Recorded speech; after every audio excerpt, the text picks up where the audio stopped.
This is my Terry's chocolate orange brownie. It is so simple to make and so delicious. I'm gonna go through this recipe step by step for you guys, and I'm gonna list all the ingredients with their exact measurements below in the caption for you. We're gonna start, of course, with some Terry's chocolate orange. Give this thing a good whack to separate all the chocolate inside. I think this is somewhere between 150 and 200 grams of chocolate, so we're going to use this entire thing. We're going to slice it up, throw it into a bowl, and set it aside. Please like and subscribe if you're enjoying this video so far. It goes a long way for a small creator like myself. A lot of time and effort goes into these videos. I don't have an editor or videographer, so I do this all by myself. So showing a bit of love goes a long way for me. Right, we've got that out of the way, let's crack on with the recipe. We've chopped up our Terry's chocolate orange. Next, we're gonna melt 200 grams of dark chocolate with 100 grams of butter. Set that aside, keep it warm, then mix together 100 grams of caster sugar with 3 eggs. You can use an electric hand whisk or do this by hand, just make sure it's thoroughly incorporated. Add a splash of vanilla extract, then mix once more. Once this is done, we're gonna slowly start mixing in our chocolate mixture, the melted butter and dark chocolate we made earlier. We wanna do this slowly whilst whisking so we don't scramble our eggs. Remember, the dark chocolate is still going to be a little bit hot. Once that's incorporated, I'm going to zest 2 oranges and mix that in there too.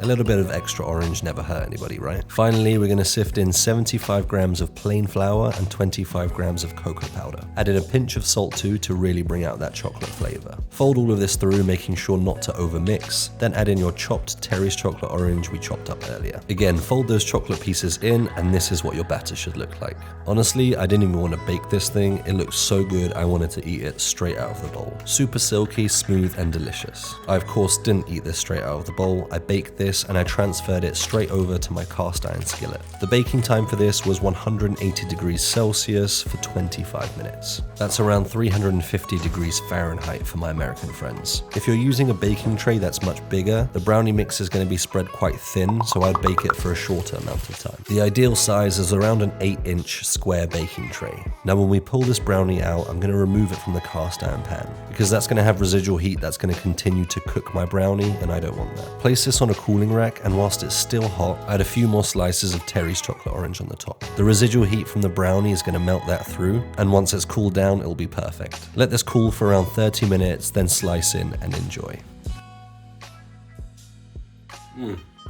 So gooey and moist. Wow.